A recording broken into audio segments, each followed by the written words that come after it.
When was the last time Oprah actually spent time hanging out with a working class person in America? She's on her Montecito estate with one of the most beautiful mansions known to man. And that is why she did not follow up with Kamala Harris in response to that stupid gun question with, well, you're on camera saying that you favor mandatory gun buybacks. So how would that work? The Oprah enthusiasm worked when it was genuine. Shortly after the Oscars, a 3.9 magnitude earthquake rocked L.A. The tremors were so powerful, Oprah's ass is still moving. Why would you laugh at that? That's fat shamers. Remember when Oprah was untouchable, the queen of couch confessions, book clubs, and giving away cars? Well, Greg Gutfeld and Megyn Kelly just took that crown, tossed it in a blender, and hit expos. Gutfeld came in swinging with sarcasm, so sharp it could slice through a vision board, while Megyn brought the kind of icy precision that made Oprah look less like a media mogul and more like a motivational meme gone wrong. What did they reveal? Let's just say the empire's got cracks. When she first hit the scene in like the 1980s and she was fresh out of Chicago, she was in Chicago for the launch of her national talk show, she was something electric and interesting and authentic, you know? I miss fat Oprah.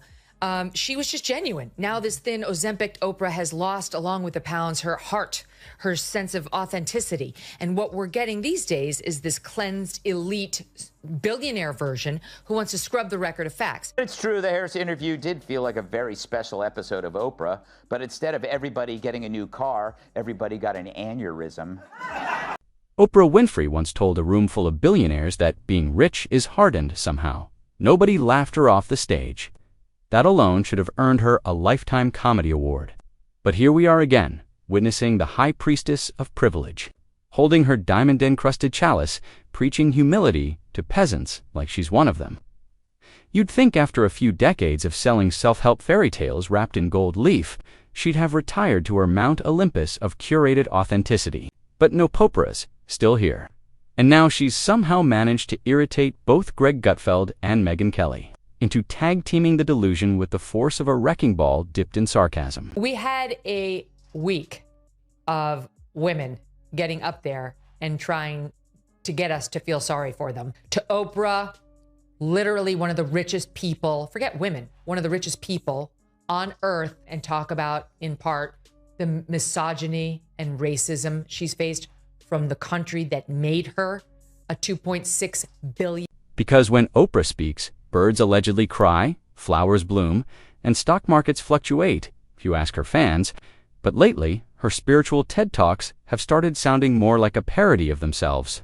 Between her trying to sell the American dream with a $900 moisturizer and launching new wellness initiatives that cost more than a semester at Harvard, Oprah has transformed into a walking contradictions, waddled in designer contradictions. 5 words, Oprah's list of favorite things. So Oprah released her annual list of favorite things, and as usual, there are lots of expensive stuff. $1,000 pizza oven, $590 drip coffee maker, $80 of luxury salt. Sadly, no proposal from Stedman. And here comes Megyn, Kelly armed with her signature, "I'm over this." Squint in years of journalistic trauma to skewer the Empress of Empathy with surgical precision. You could actually feel the Botox freeze across Hollywood when Megyn called out the hypocrisy. Because let's face it, Oprah has officially crossed into the sacred realm of unintentional self-parody. She used to give people cars. Now, she gives people existential crises wrapped in branding deals. Kat, do you think she went over this first to make sure it wasn't too extravagant? You're missing the best one.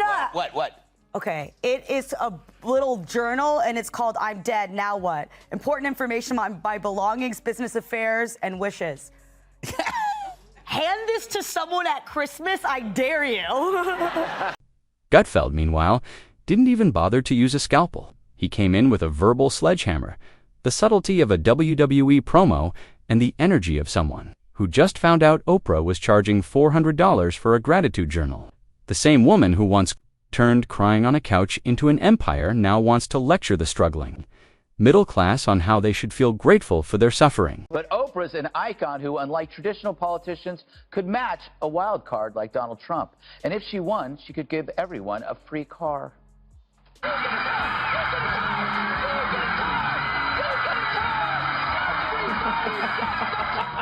And how different is that really from most Democrats? It's almost adorable how she thinks we forgot.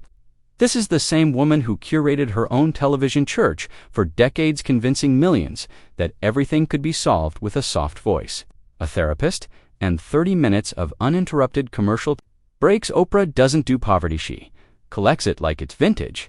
She packages other people's pain into Emmy-winning content and sells it back to them with a side of inspirational slogans and overpriced herbal tea. Megyn Kelly wasn't having a tan. Why would she? Watching Oprah pretend she's still in touch with real people is like watching a Kardashian give farming advice. The disconnect is cosmic. This is a woman who travels with an entourage of personal chefs, stylists, wellness gurus, and probably an emotional support yacht. But sure, tell us more about resilience. Oprah once said people should just be themselves, a touching message. From someone who hasn't been herself since the mid-90s, she's now more brand than human. There's a legal team for her image and an entire crew dedicated to filtering the lighting on her life. Authenticity for Oprah is a multi-dollar production with 5 camera angles and a fragrance line. Her schoolgirl affectations and body movements. Like, okay, ready? Here it is. Like, okay. She raises herself off her chair. Like, I'm just really excited. I'm really excited about this. Okay. You're so right. Okay. I'm going to tell you something. I'm going to tell you something you haven't heard yet. Yeah. I'm going to blow your mind. Okay. Right, like that. Right. Gutfeld had a field day tearing into her like she just endorsed kale-flavored air. He pointed out that the woman who once claimed to be just a girl from Mississippi now lives in a mansion that has its own zip code and likely needs a Sherpa guide to get from the kitchen to the indoor spa. You can't preach simplicity when your backyard has a vineyard and a team of gardeners named after Greek gods. But what really launched this roast into the stratosphere was Oprah's latest stunt, her humanitarian documentary. You know, the one where she journeys into the world of the downtrodden, armed with a camera crew, makeup team, and more lighting than a Marvel movie? There's something uniquely tone-deaf about standing in front of a homeless shelter while wearing a $5,000 coat and discussing the human condition like it's a design trend. Megyn Kelly called her out on it without blinking. She tore into Oprah's emotional exploitation like it was a bad script, and honestly, it was. The woman literally produced sadness. She packaged grief, desperation, and suffering with dramatic scores and sold it as awareness, as if anyone watching needed a reminder that the world is unfair. It wasn't awareness, it wasn't awareness, it was aestheticized despair. And Oprah was the star. So we have got to talk about the failure of the celebrity. Oprah Winfrey, you have no power. You do not have any control over this electorate. Neither do you, J-Lo. Let's take a look at Oprah's final closing message on the campaign trail. We don't get to sit this one out. If we don't show up tomorrow, it is entirely possible that we will not have the opportunity to ever cast a ballot again. We are voting to save ourselves from this precipice of danger. Even the donations came with a price tag. I'm here to help, she said, but help always came with a plug. Oprah doesn't give she brands. She doesn't support causes, she monetizes them. Her philanthropy is a business plan. Every tragedy she visits becomes a carefully lit PR campaign. She's not solving problems, she's collecting content. Greg Gutfeld picked this apart like he was filleting a fish. He joked that Oprah's idea of outreach is flying first class to a disaster zone and then charging for the inspirational audiobook afterward. And frankly, he's not wrong. The whole thing reeks of Hollywood sanctimony. Nothing says I care like stepping over debris in couture heels while your assistant applies lip gloss between takes. Oprah's empire is built on emotions, and she manipulates them like Mozart played piano. She's the queen of televised trauma, a maestro of misery, orchestrating feel-good moments with all the sincerity of a Vegas magician. You almost have to admire the grift. It's elegant, it's relentless, and it's unbelievably lucrative. She's turned empathy into an algorithm. I looked at this list, and you know what wasn't on there? Anything about Maui, right? At one point in time, she and The Rock made that video to try to help out everybody who was hurt by the fire. And then that was just quickly discarded. She's like, okay, that didn't work. Who wants slippers? You want slippers. You get a pair of slippers. You're all getting slippers. Do you think she much?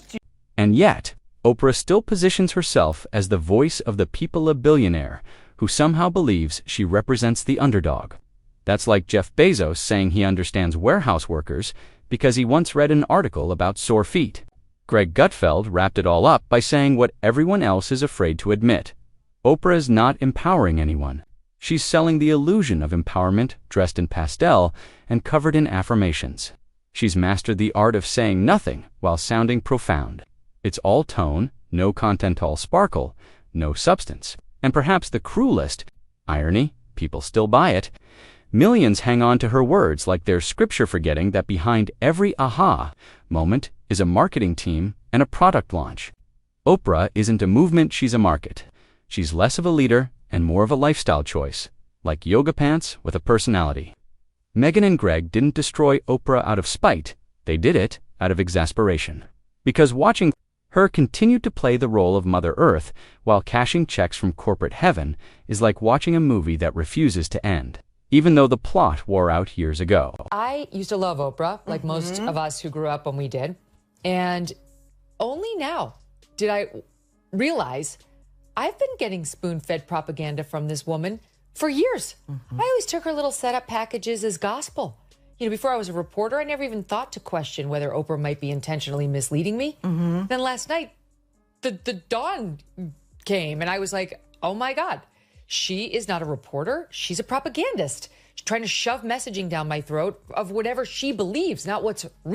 So, next time Oprah tells you to embrace the journey, remember her journey includes a fleet of assistants, an on-call therapist, and an Instagram filter that could resurrect Cleopatra. The only journey most people are on is trying to pay rent before their next existential crisis. But don't worry, there's probably a book in her club for that too. And trust me, it'll cost $29.99 plus shipping. The brilliance of this entire charade is how effortlessly Oprah masquerades as a beacon of enlightenment while lounging in marble tubs big enough to house a small nation. It's almost performance art at this point. She doesn't walk, she glides through crises, trailing behind a camera crew and monogrammed herbal mist. Her compassion, always pre-scheduled, her empathy, perfectly lit from stage left. The woman could host a symposium on struggle from her infinity pool and still claim to feel your pain. Meanwhile, Kelly's takedown wasn't just a critique, was a public unmasking. She exposed that the empire of faux inspiration has become a shrine to image management. And Greg, he bulldozed the velvet facade with enough punchlines to make even the lighting crew wince. The contrast is staggering. One woman marketing resilience from a chaise lounge, while the rest of us dodge bills and potholes. Yet somehow, we're expected to take notes. The self-help sermons ring hollow when they echo from a climate-controlled wine cellar. It's not motivation, it's melodrama in Louboutins. And the worst part, Oprah still believes she's relatable, like her nearest neighbor isn't a hedge fund. Welcome to the gospel according to wealth.